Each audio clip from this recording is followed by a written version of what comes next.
You right there guys, how's it going? Well, today we're going to be building a unit with baskets in it to put my kids' toys in their bedroom. Because I'm fed up of toys being everywhere, dumped in random spots and things. So I've got a lot of scrap wood that I'm trying to get through at the moment. So today we're going to be using some scrap MDF. So I've got a big sheet of MDF here. I've got some little sheets over here. But this here is a box that we've chosen that we want in there. We've got a couple of these. So these are 27 centimeters. I'm going to guess that they came from B&M Bargains. So the plan here is to just build this simple little unit. I might put quite a high kickboard on the bottom just to make it a little bit higher, because at the moment it's probably going to be about 70 centimeters off the floor, if that. So I'll put a little bit of a top bit on it just to make it a little bit taller. So then we're going to paint it all white and then probably put some edging strips on it if I can work out a good way of doing it. So straight off the mark, we have this piece of scrap here, which will make a decent center shelf.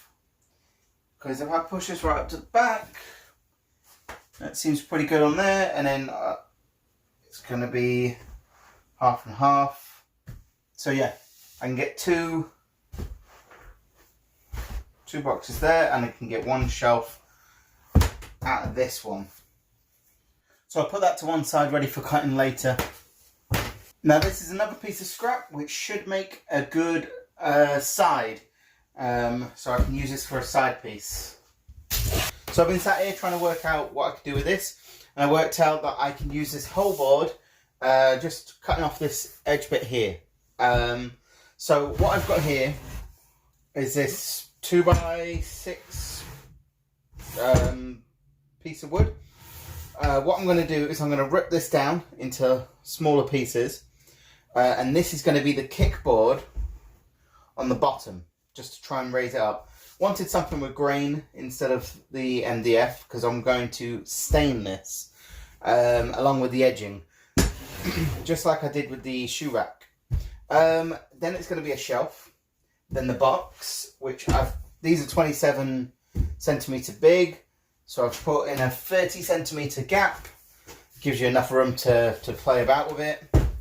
Another shelf, another 30 centimeter gap, little shelf at the top, and then there's just a little bit at the top that I quite like the idea of. So, utilising the whole board, I'll mark this up on another sheet and get that ready to cut as well.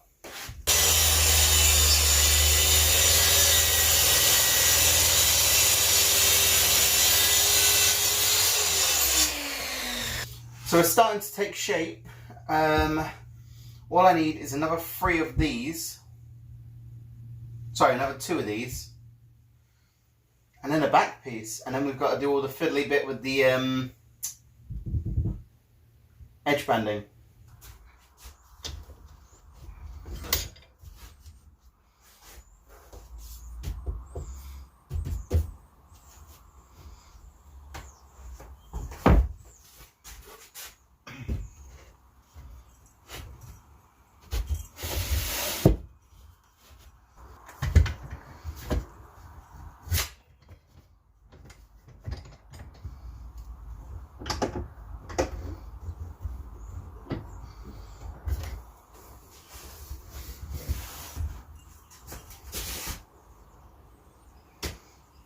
So far, this is what I have.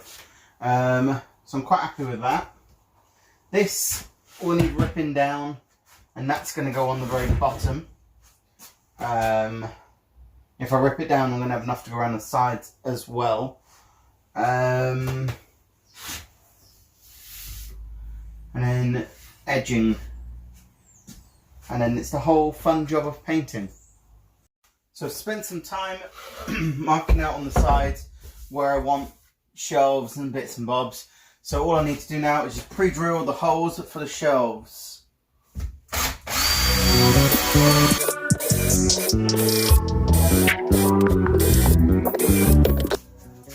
going to start gluing and screwing it all together.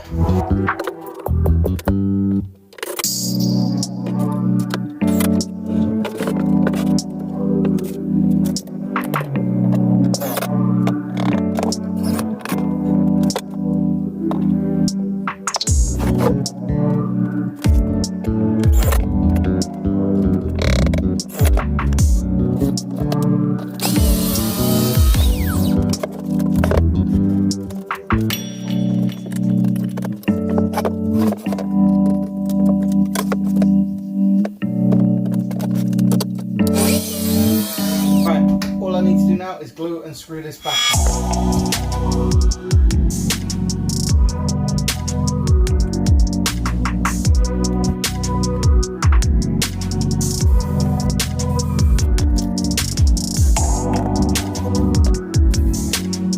I'm going to try something new with this one. I'm going to give it a light sand with some 120 sandpaper, fill in the screw holes, and then I'm going to give it a prime and paint it white, and then I will sand and finish the edge beading and then fit those last to save taping around it. So we're going to try that. So today I've got myself a new tool. I seem to waste a lot of money on spray paint and stuff like this, so I'm thinking this might be a bit better. It's a spray gun. This is a VLP spray gun. I'll put a link to where I got it from. It was Amazon, and it wasn't much. I think it's just under 30 quid. And I've never done anything like this before, so we're going to have a try, see what happens. So first of all, we're going to put the primer on the unit. So we need to set this thing up. So I've had a bit of a play. First of all, we've got like this little thing here. If I get any of this wrong, by the way, give me a comment down below, just so I can learn. We've got the paint bucket, which will go on there. So I think I'm going to need some like PTFE tape. So I'm just going to go get some of that on this thread here. And this one came with an air valve, which was meant to be really good. So I'm going to put the air valve onto here. So that is the gun built. It's taken a bit of messing about, but let's set it up. I don't know whether I'm meant to do this with primer. It doesn't say on here anything about spray painting. So I've got this this primer here. So I'm just going to add some of this to this jug. It should do for now. And then the idea was to mix it until it runs literally smooth off this. These are just YouTube videos I've gone and seen. So let's have a look, see what happens.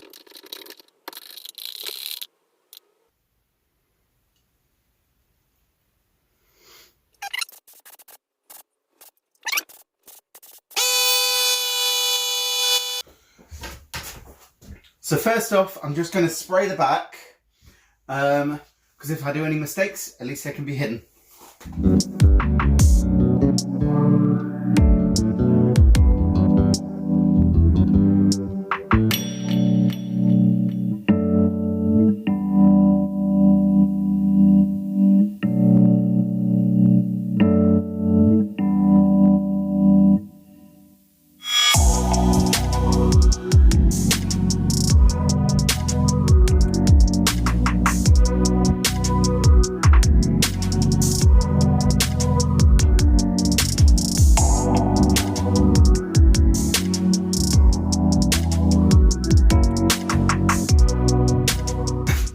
So it didn't do a bad job, actually. I think the bad job here was me.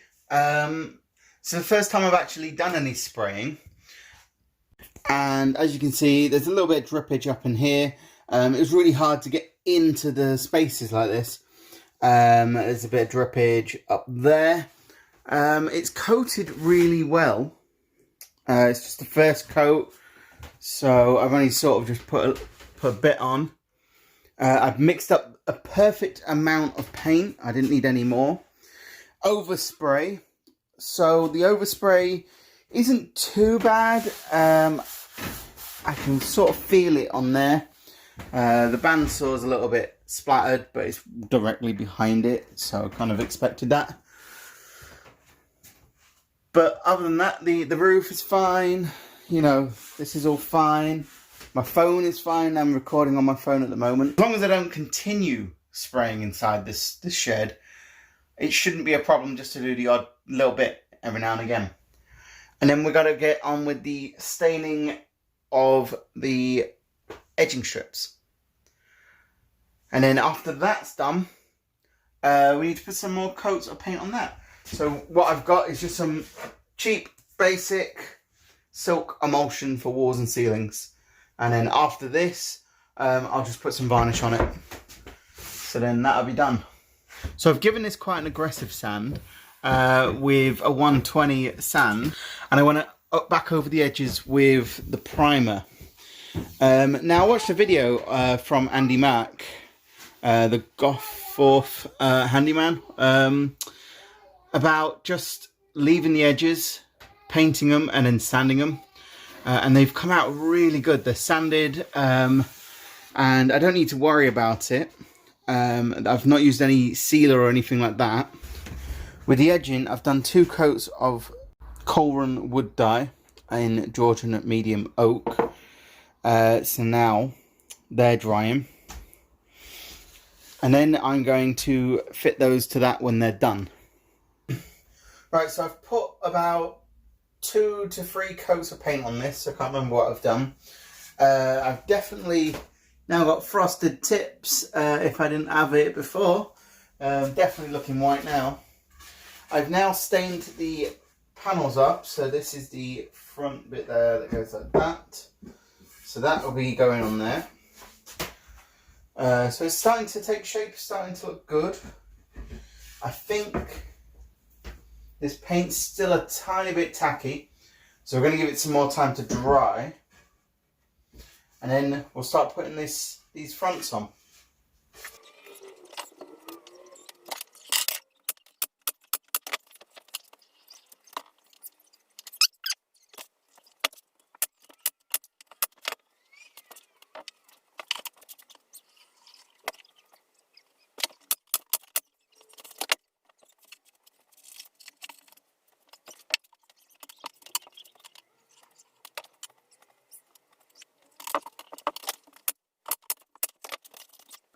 This is it completed. It's now fully in use. So if you like this, don't forget to like and subscribe, and I'll see you next time.